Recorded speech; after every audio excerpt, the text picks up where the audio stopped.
बचाने पहुंचे हाथी। गांव में सुजाता अपने पति सुधाकर और पोता पोती के साथ रहती थी।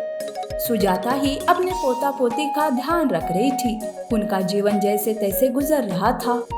उस दिन भर से तेज बारिश शुरू थी।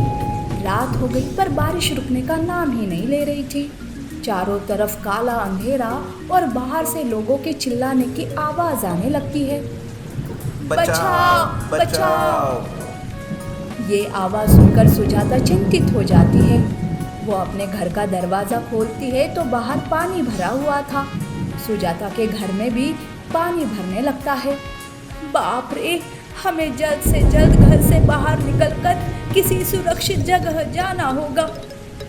पर इतनी रात में वो भी बाहर पानी भरा हुआ है, हम कहाँ जाएंगे? वैसे बच्चे भी छोटे हैं, कैसे संभालेंगे हम उन्हें? अगर यहाँ रहे तो पानी में फंस जाएंगे और मर जाएंगे। अभी यहाँ से बाहर निकलना ही उचित होगा। सुजाता और सुधाकर बच्चों को अपनी पीठ पर लेकर घर से बाहर निकलते हैं। वो रात के अंधेरे में जैसे तैसे रास्ता ढूंढते हुए आगे बढ़ते हैं।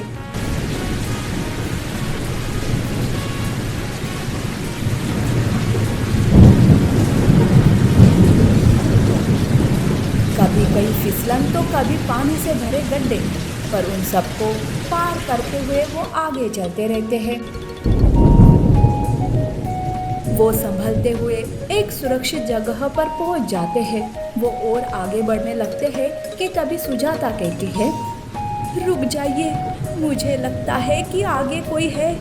लगता है कोई जंगली जानवर है वहाँ पर। अरे दादी, अब क्या होगा? हम जानवरों से कैसे बचेंगे? घबराओ मत मेरे बच्चों, मैं हूँ ना। तुम दोनों को मैं कुछ नहीं होने दूंगी। रात के काले अंधेरे में सामने क्या है ये साफ साफ दिखाई नहीं दे रहा था।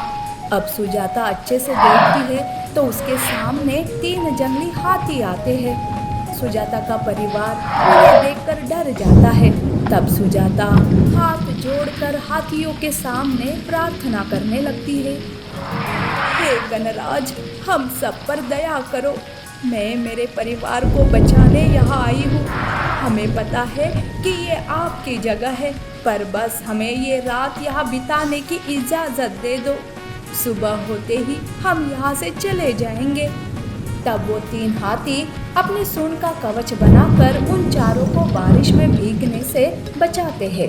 उन्हें कोई हानि नहीं पहुँचाते हैं। सुबह तक वो उनके साथ ही रहते हैं, मानो जैसे कि वो उनकी रक्षा कर रहे हो। सुजाता का परिवार बच जाता है। सुजाता उन तीनों हाथियों का धन्यवाद करती है।